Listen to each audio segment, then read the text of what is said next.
ശ്രീ പ്രവീൺ അറങ്ങര, സ്വാഗതം. എന്തായാലും ഇനി ലാറ്റുകാൽ പൊങ്കാലയ്ക്ക് പൊങ്കാല അർപ്പിക്കാനുള്ള വലിയൊരു കാത്തിരിപ്പിലാണ് ഭക്തജനങ്ങൾ. എല്ലാ വിധത്തിലുമുള്ള മുന്നൊരുക്കങ്ങളൊക്കെ തയ്യാറെടുത്ത് അവർ കാത്തിരിക്കുകയാണ് ഇത്തരത്തിൽ തങ്ങളുടെ പ്രിയപ്പെട്ട ദേവിക്ക് പൊങ്കാല അർപ്പിക്കാനായിട്ട്.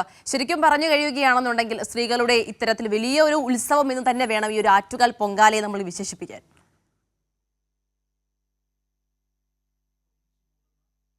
ചടങ്ങ് വേറെ ഇല്ല എന്നുള്ളതാണ് യാഥാർത്ഥ്യം.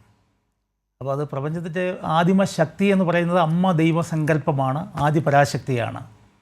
ത്രിലോകങ്ങളും കടലെടുത്ത് പോകുമ്പോൾ എല്ലാത്തിനും ഉത്തരം നൽകുന്ന അമ്മ എന്ന സങ്കല്പം, അത് ഇന്ന് അന്നപൂർണേശ്വരി കൂടിയായി മാറുന്ന നിമിഷത്തിലൂടെയാണ് നമ്മൾ കടന്നു പോകുന്നത്. ആറ്റുകാലിലെ ഈ ഒരു വലിയ ഉത്സവം നമ്മളോട് പറയുന്നത് അതുതന്നെയാണ്. അമ്മ എന്ന സനാതനമായ വലിയൊരു സങ്കല്പത്തെ പറ്റിയാണ് നമ്മൾ ചർച്ച ചെയ്യുന്നത്. അതുതന്നെയാണ് ഈ ആഘോഷത്തിൻ്റെ ഏറ്റവും വലിയ പ്രത്യേകതയും. ഇപ്പോൾ ഭാരതത്തിൻ്റെ വിവിധ ഭാഗങ്ങളിൽ നിന്നും ആളുകൾ ഇവിടേക്ക് ഒഴുകിയെത്തുന്ന ഒരു കാഴ്ചയാണ് നമ്മൾ കാണുന്നത്. 2018 അത് 30 ലക്ഷം ആളുകളോളം എത്തി എന്നാണ് നമ്മൾ പറയുന്നത്. ഏതായാലും ഈ വർഷവും വലിയൊരു സ്ത്രീകളുടെ തിരക്ക് നമുക്കിവിടെ പ്രതീക്ഷിക്കാൻ കഴിയും. ഈ വലിയ ഒരു അടുപ്പ് എന്ന് പറയുന്ന, അല്ലെങ്കിൽ ഈ പൊങ്കാല കലമെന്ന് പറയുന്നത് പ്രപഞ്ചത്തിൻ്റെ പ്രതിനിധിയായിട്ടാണ് നമ്മൾ കൂട്ടിയിരിക്കുന്നത്. അതുപോലെ തന്നെ നമ്മുടെ അരി എന്ന് പറയുന്നത് നമ്മുടെ മനുഷ്യൻ്റെ മനസ്സാണ് എന്നാണ് സങ്കല്പം. അപ്പോൾ ഈ അമ്മ മനസ്സുകളൊക്കെയും ഈ പ്രപഞ്ചമാകുന്ന വലിയ കലത്തിലേക്ക് നമ്മുടെ മനസ്സിൻ്റെ അരി സമർപ്പിച്ചുകൊണ്ട്, ആത്മീയതയുടെ ശർക്കര അതിലേക്ക് ചേർത്ത് വെച്ചുകൊണ്ട് ഒരു വലിയ നേദ്യം ഒരുക്കുന്നു. ഇത് നമ്മൾ പ്രപഞ്ചത്തിന് വേണ്ടി ചെയ്യുന്ന ഏറ്റവും മഹത്തായ ഒരു അർപ്പണമാണ്. അപ്പോൾ ഇത്രയും വലിയ ചൂട്, ഏകദേശം 38 ഡിഗ്രി സെൽഷ്യസാണ് ഇന്ന് ട്രിവാൻഡ്രത്ത് എത്താനുള്ള സാധ്യത എന്നൊക്കെ പറയുന്നുണ്ട്. എന്തായാലും ഈ കുംഭമീനം ഈ മാസങ്ങളിൽ ഇത്തരത്തിലൊരു കുംഭം തിളച്ചു നിൽക്കുന്ന ഈ ഒരു സമയമാണ്. ഇപ്പോഴാണ് കേരളത്തിലെ മിക്ക ഉത്സവങ്ങളും നമ്മൾ കൊണ്ടാടുന്നത്. ഏതായാലും ഈ ചൂടിനെയൊക്കെ അവഗണിച്ചുകൊണ്ട് കഴിഞ്ഞ ദിവസങ്ങളിലൊക്കെയും ഈ വഴിയോരങ്ങളിലൊക്കെ ആളുകൾ എത്തി അവരെ ഈ ഒരു പൊതുവായ സ്ഥലത്ത് ഒന്നിച്ചു കൂടിയിട്ട് അമ്മയ്ക്ക് സമർപ്പിക്കുന്ന ഈ പൊങ്കാലയുടെ കാഴ്ചയാണ് നമ്മൾ കാണുന്നത്. ഇന്ത്യ മുഴുവൻ ഇന്ന് ആഘോഷങ്ങളുടെ ദിവസമാണ്. നാളെയാണ് വടക്കേന്ത്യ ആഘോഷിക്കുന്നതെങ്കിലും ഹോളിയുടെ ആഘോഷം ഈ ദിവസങ്ങളിൽ ഇതുമായിട്ട് ചേർത്ത് വെച്ച് വായിക്കാവുന്ന ഒന്നാണ്. രണ്ടും വസന്തത്തിൻ്റെ ഉത്സവങ്ങളാണ്. അപ്പം എന്തുകൊണ്ടും തിളക്കമുള്ള നിറങ്ങളുള്ള മനോഹരമായ ഒരു ജൈവ പദ്ധതിയുടെ, കാർഷിക പദ്ധതിയുടെ ഭാഗമായി കൊണ്ടാടി വരുന്ന ഉത്സവമാണ് ഉള്ളത്. ഇപ്പോൾ നമ്മൾ ദേവസ്വം ബോർഡ് മന്ത്രി ഉൾപ്പെടെയുള്ള ആളുകൾ, അതുപോലെ സിറ്റി മേയർ ഉൾപ്പെടെയുള്ള ആളുകൾ ഇവിടേക്ക് എത്തിയിട്ടുണ്ട്. ഇവരൊക്കെ ദിവസങ്ങളായിട്ട് ശ്രീമതി ആര്യ രാജേന്ദ്രൻ, അതുപോലെ തന്നെ മന്ത്രി വാസവൻ ഉൾപ്പെടെ ദേവസ്വം ബോർഡിൻ്റെ മുഴുവൻ പ്രതിനിധികളും ഇവിടെ എത്തുകയും മന്ത്രിമാരും ഒക്കെ എത്തി എല്ലാവരും നേരിട്ട് തന്നെയാണ് ഈ ചടങ്ങുകൾക്ക് നേതൃത്വം നൽകുന്നത്.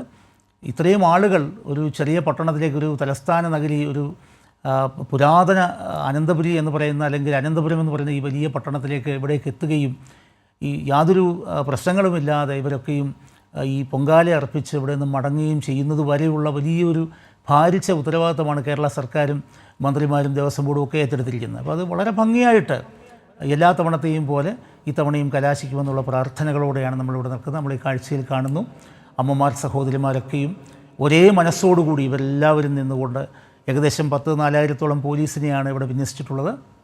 അവരൊക്കെ ദിവസങ്ങളായിട്ട് വളരെ ക്രമത്തോടുകൂടി ഇവിടെ പ്രവർത്തനങ്ങൾ നടത്തിക്കൊണ്ടിരിക്കുകയാണ്. അതുകൊണ്ട് തന്നെ ഇത്രയും ആളുകൾ വരുന്ന ഒരു സ്ഥലമായിട്ട് ഇവിടെ പ്രകൃതിയും അതുപോലെ മനുഷ്യപരമായ ഇടപെടലുകളും ഒക്കെ ചേർത്ത് വെക്കുമ്പോൾ ആർക്കും ഒരു വിഷയവുമില്ലാതെ എല്ലാവരും ആ ഭക്തിയുടെ പരിസരമെല്ലാം മറന്നുകൊണ്ട് ഭക്തി മാത്രമായി ഏറ്റെടുത്തുകൊണ്ട് എല്ലാവരും നിൽക്കുന്ന ആ നിമിഷങ്ങളിലേക്കാണ് നമ്മൾ കടന്നു പോകുന്നത്.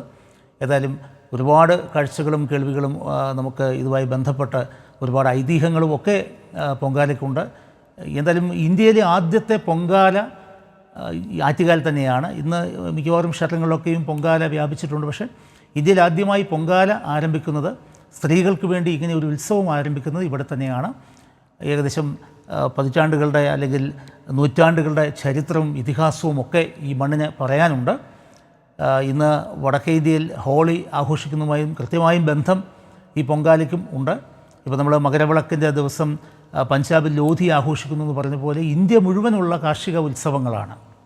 കാരണം ഇന്ത്യ മുഴുവൻ കൃഷിക്കാരൻ്റെ ഇന്ത്യയാണ്, കർഷകൻ്റെ ഭാരതമാണ്. അതുകൊണ്ട് തന്നെ നമ്മുടെ ദൈവങ്ങളെല്ലാം നിലകൊള്ളുന്നത് തന്നെ കൃഷിയുമായി ബന്ധപ്പെട്ടിട്ടാണ്. അത് ശ്രീരാമനായാലും ശ്രീകൃഷ്ണനായാലും ബലരാമനായാലും ദേവീസങ്കല്പങ്ങളായാലും അതുപോലെ തന്നെ പരമശിവനായാലും എല്ലാവരും കുടികൊള്ളുന്നത്, വിഷ്ണു സങ്കല്പം ഉൾപ്പെടെ എല്ലാം കുടികൊള്ളുന്നത് ഭാരതത്തിൻ്റെ ജൈവ പദ്ധതികളിലാണ്, കാർഷിക പദ്ധതികളിലാണ്, കൃഷിയിലാണ്. അപ്പോൾ അതുകൊണ്ട് തന്നെ ഈ വസന്തത്തിൻ്റെ ഉത്സവം നമ്മൾ ഇവിടെ കൊണ്ടാടുന്നു. ഏകദേശം ഒരു 10:15 ഭണ്ഡാര അടുപ്പിലേക്ക് തീ പകരുമെന്നും ഈ വലിയ അടുപ്പ് വെട്ട് നടക്കുമെന്നുമാണ് നമ്മൾ പ്രതീക്ഷിക്കുന്നത്. ഇത്തവണ ഒരു ഏറ്റവും വലിയ പ്രത്യേകത, ഇന്ന് വ്യാഴാഴ്ച ഏകദേശം 1:30 മുതൽ 3 വരെ രാഹുകാലമായതുകൊണ്ട് 1:15 തന്നെ തീർത്ഥം ഈ പൊങ്കാല കലങ്ങളിലേക്ക് തളിക്കപ്പെടും.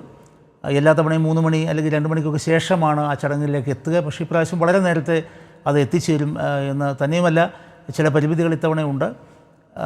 വിമാനത്താവളത്തിലെ റൺവേയുടെ പണി നടക്കുന്നതുകൊണ്ട് ഇപ്രാവശ്യം വിമാനത്തിലുള്ള പുഷ്പവൃഷ്ടി നമുക്ക് സാധ്യമല്ല. അതുകൊണ്ട് തന്നെ വളരെ മാനുവലായിട്ടുള്ള ഒരു ശുദ്ധി പുണ്യാഹം തെളിക്കലായിരിക്കും ഇപ്രാവശ്യം ഉണ്ടാവുക. ഏതായാലും ഒരു 1:15 ഈ തലസ്ഥാന നഗരം ആ ഉത്സവത്തിൻ്റെ പരിസമാപ്തിയിലേക്ക് എത്തും എന്നാണ് നമ്മൾ പ്രതീക്ഷിക്കുന്നത്. ഏതായാലും ഒരു 25 ലക്ഷം പേരെയാണ് പ്രതീക്ഷിക്കുന്നത് എന്നാണ് ക്ഷേത്ര ട്രസ്റ്റിൽ നിന്നും അറിയുവാൻ കഴിഞ്ഞത്. ഒരുപക്ഷെ അതിലൊക്കെ ഏറെ ആളുകൾ ഇത്തവണ എത്താനുള്ള സാധ്യത നമ്മൾ കാണുന്നുണ്ട്. എന്തായാലും വലിയ ഒരു ആഘോഷം, സ്ത്രീകളുടെ വലിയൊരു ആഘോഷത്തിൻ്റെ നാന്ദികുറിപ്പാണ് ഏതാനും നിമിഷങ്ങൾ കൂടി കഴിയുമ്പോൾ നമ്മളിവിടെ സാക്ഷിയാകാൻ പോകുന്നത്. ഇപ്പോൾ അവിടെ ഭണ്ഡാര അടുപ്പിലേക്ക് ഈ തീ പകരുന്ന ഒരു നിമിഷം ഉണ്ടാകും. ഇത്രയും സ്ത്രീകൾ, ലക്ഷക്കണക്കിന് സ്ത്രീകൾ ഇവിടെ എത്തി പൊങ്കാലയിടുമ്പോഴും ഈ ഭണ്ഡാര അടുപ്പ് മാത്രം തെളിയിക്കുന്നത് ഒരു പുരുഷനാണ് എന്നതാണ് ഏറ്റവും വലിയ പ്രത്യേകത. ക്ഷേത്ര തന്ത്രി ആ കർമ്മം പതിവ് പോലെ നിർവഹിക്കുകയും അത് ക്ഷേത്ര മേൽശാന്തിക്ക് കൈമാറുകയും അങ്ങനെ കൈമാറപ്പെടുന്ന ആ ദീപം എല്ലാ അടുപ്പുകളിലേക്കുമായി പങ്കുവയ്ക്കുകയും ചെയ്യുന്ന നിമിഷത്തിൽ ഇവിടെ എത്തിയിട്ടുള്ള അമ്മമാരെ അവരുടെ നിവേദ്യങ്ങൾ, അവർക്ക് ഏറ്റവും പ്രിയപ്പെട്ട ഭക്ഷണവസ്തുക്കളൊക്കെയും തൻ്റെ അമ്മയ്ക്ക് സമർപ്പിക്കുന്നു എന്നാണ് സങ്കല്പം. അതൊരു കേരളീയമായ ഭാരതീയമായ വലിയൊരു സങ്കല്പത്തിൻ്റെ ഭാഗം തന്നെയാണ്. തീർച്ചയായും തങ്ങൾക്ക് പ്രിയപ്പെട്ടതൊക്കെയും തങ്ങളുടെ ദൈവങ്ങൾക്കും, കാരണം ദൈവം എന്നത് മാറി നിൽക്കുന്ന ഒരു വസ്തുവല്ല, അത് അദ്വൈതമാണ്, ഞാനും നീയും ഒന്നാണ് എന്ന മഹാസങ്കല്പം ഇവിടെ നമ്മളോട് പറയാതെ പറയുന്ന ഒരുപാട് കഥകളുടെ കാഴ്ചകളാണ് നമ്മൾ കാണുന്നത്.